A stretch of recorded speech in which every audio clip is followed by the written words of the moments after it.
விஷயத்தோடு ஒரு கூட்டணி அமைத்திருக்கின்றார். எல்லா மக்களும் ஏற்றுக்கொள்ளக்கூடிய கூட்டணி. ஆகவே இது ஒரு வெற்றி கூட்டணி. அவங்க எங்களுடைய சகோதரி தேமுதிகவுடைய நிறுவன தலைவர் பொதுச் செயலர் சகோதரி பிரேமலதா விஜயகாந்த் அவர்கள் அவர் எப்போதுமே தன்னுடைய கருத்துக்களை சுதந்திரமாக சொல்லக்கூடியவர். அவர் அதிமுக கூட்டணி இல்லை என்று சொல்லவில்லை. தேர்தல் நேரத்தில் தான் கூட்டணி அறிவிப்போம். இன்றைக்கு அதிமுக பாரதிய ஜனதா கூட்டணி உறுதி செய்யப்பட்டிருக்கிறது. அடுத்து ஒவ்வொரு கட்சிகளும் அதிமுக தலைமையோடு எடப்பாடியோடு பேசி முடிவெடுத்து அறிவிப்பார்கள். அதற்கு தேர்தல் கால அவகாசம் இருக்கிறது. ஆகவே பொறுத்திருந்து அந்த கூட்டணிகளாக வரும் பலமான கூட்டணி அமையும். நிறைய கட்சிகள் வரக்கூடிய வாய்ப்பு இருக்கிறது. இன்னும் நெருங்க மாதம் ஒரு கட்சி சேர்ந்துட்டு இருக்கும். ஒரு மாதத்திற்கு ஒரு கட்சி 2 கட்சி சேர்ந்துட்டு இருக்கும். நீங்கள் எதிர்பாராத திருப்பம் எல்லாம் வரும். அதையெல்லாம் செய்தி முடிக்கக்கூடிய இடத்தில் மாமனிதராக இருக்கக்கூடிய எடப்பாடியார் செய்து முடிப்பார். புரட்சித் தலைவர் எம்ஜிஆர் மீதும் புரட்சித் தலைவர் அம்மாவுடைய கொள்கைகள் அடிப்படையில் தான் தமிழகத்துடைய ஆட்சி அமைப்போம், எடப்பாடியார் இந்த கூட்டணிக்கு தலைமை தாங்குவார் என்று பிஜேபி அறிவித்திருக்கின்றது. ஆகவே அனைத்து அண்ணாதிராவிட தொண்டர்களால் ஏற்றுக்கொள்ளப்பட்ட கூட்டணி தான். இதுல மாறுபட்ட கருத்து கிடையாது.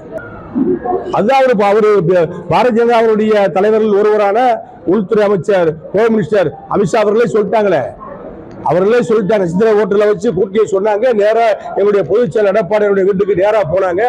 நீங்க எடப்பாடியார் வலுவா இருக்கிறார், எடுத்த முடிவில் திறமையாக இருக்கிறார், சொன்ன வார்த்தையில் உறுதியாக இருக்கிறார் என்று தெரிந்ததினால்தான் பிஜேபி அரசாங்கம் இவரை நம்பலாம், இவரை நம்பி களத்தில் நிற்கலாம் என்ற ஒரு முடிவோடு தான் இன்றைக்கு எங்களோடு பேசி ஒரு நல்ல ஒரு முடிவை எடுத்து இணக்கமான ஒரு சூழ்நிலையில் இன்றைக்கு தேர்தல் கூட்டணியை நேற்று அறிவித்திருக்கிறார்கள்.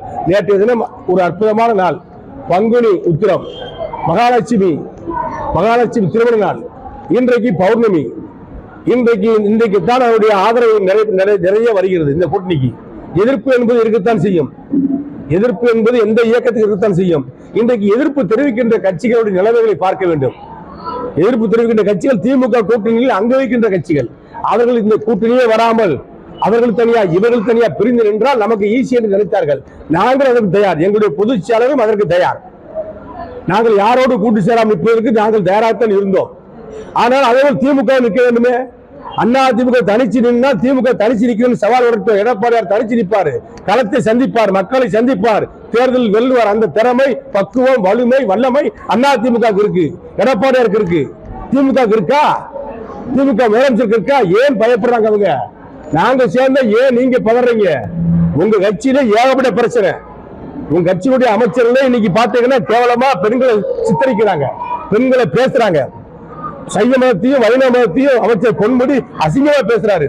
எல்லோருடைய மனங்களை புண்படக்கூடிய கருத்துக்களை சொல்லக்கூடிய அமைச்சர்களை வச்சுக்கிட்டு நீங்க தான் உங்களை சரி பண்ணிக்கணும். அதிமுக யாரையும் குறைச்சி பேச மாட்டோம். சிறுபான்மை மக்கள், பெரும்பான்மை மக்கள் என்ற பாகுபாடு இல்லாமல் எல்லோருக்கும் நல்லவராக வாழக்கூடியவர், வளரக்கூடியவர், ஆட்சி செய்யக்கூடியவர் எடப்பாடியார். இது சிறுபான்மை மக்கள், கிறிஸ்துவ மக்களுக்கும் தெரியும், இஸ்லாமிய மக்களுக்கும் தெரியும். யாரையும் எடப்பாடி இருக்கின்ற இடத்தில், அதிமுக இருக்கின்ற இடத்தில் எல்லா மக்களுக்கும் பாதுகாப்பு உறுதியாக கிடைக்கும். 2025 அருமையான ஜோக்கே தான். அதிமுக திமுக தான் போட்டி. இவெல்லாம் நான் தான் சொல்லக்கூடாது. களத்திலே கிடையாது. அவங்க களத்திலையும் கிடையாது, இனத்திலையும் கிடையாது, எந்தலையும் கிடையாது. களத்தில் நிற்கிறது அதிமுக கூட்டணியா திமுக கூட்டணியா? வெல்ல போவது யாரு? அங்க நிற்கிறது மதம் கொண்ட யானை. அதிமுக எடப்பாடி பின்னாடி சினம் கொண்ட சிங்கமாக எடப்பாடி நிற்கிறார். சினம் கொண்ட சிங்கத்தோடு தோற்று ஓடும் மதம் கொண்ட யானை. இதுதான் வரலாறு படைக்கும். அதிமுக வெல்லும், ஆட்சி அமைக்கும், எடப்பாடி முதலமைச்சராவார். ஆக எல்லா வழியிலும் பாதிக்கப்படுகின்ற மக்களை பாதுகாக்கின்ற தலைவர் பொதுச்செயலாளர் எடப்பாடியார். அவர் தான் முதலமைச்சராக வர வேண்டும். சட்டமன்றத்தில் இன்னைக்கு கதாநாயகராக இருக்கிறார். திமுக ஆட்சியை இனிமேல் நீங்கள் பிடிச்சு தாங்க முடியாது. அது கவிழ்கின்ற கப்பல், மூழ்கின்ற கப்பல், முடிந்து போன கப்பல். ஆகவே அதை இனிமேல் செய்ய முடியாது. அதிமுக இன்னைக்கு பெருநடையோடு எடப்பாடியார் தலைமையில் அருமையான கூட்டணி அமைத்து வெற்றி நடை போடுகிறது. இந்த கப்பல் கரை சேரும். இதுல ஏறுறவங்க ஏறிக்க வேண்டியதான். அது மாதிரி நேரா போய் சென்னை துறைமுகத்தில் நிக்க போய் கோட்டைக்கு போயிட்டே இருக்க வேண்டியதான். அது எல்லா கட்சியிலும் சின்ன சின்ன பிரச்சனை இருக்கும். அதை ஐயா ராமதாஸ் சரி செஞ்சிருவாரு. அது ஒன்றும் பெரிய பிரச்சனை. பாமக என்ன பெரிய பிரச்சனை? ஏற்கனவே பிரச்சனை வந்துச்சு 2 மாதத்துக்கு முன்னாடி. சரி இல்லையா? இதை சரி பண்ணிடுவார். இன்றைக்கு இருக்கின்ற சூழ்நிலையெல்லாம் கருத்தில் கொண்டு அவர் எடுத்திருக்கின்ற முடிவு சரியான முடிவு என்பது சிறுபான்மை மக்களுக்கும் தெரியும், இயக்கம் நடத்துகின்ற சிறுபான்மை தலைவர்களுக்கும் தெரியும். ஆகவே அவர்கள் சில கட்டுப்பாட்டுக்குள் வாழ்கின்ற காரணத்தினால் அவர்கள் சில அறிக்கையில் விடலாம். அதற்காக அந்த ஓட்டுகள் எல்லாம் எங்களை மீறி போய்விடும், எங்களுக்கு வராது என்ற அர்த்தம் அல்ல. எங்களுக்கும் வரும். எங்களுக்கும் சிறுபான்மை ஓட்டுகள் உறுதியாக விழும், வரும். அதுல என்ன சந்தேகம் கிடையாது. ஏனென்று சொன்னால் அவர்களை நம்பி திமுகவை நம்பி அவர்கள் கெட்டவர்கள். அதிமுகவை நம்பி சிறுபான்மை மக்கள் கெட்டதாக வரலாறே கிடையாது. எடப்பாடியாரை நம்புகிறார்கள். நிச்சயமாக அவர்களுக்கு துணையாக, பலமாக, பக்க துணையாக அவர் இருப்பார். ஆகவே எங்களுக்கு சிறுபான்மை மக்களுடைய ஓட்டுகள் உறுதியாக விழும்.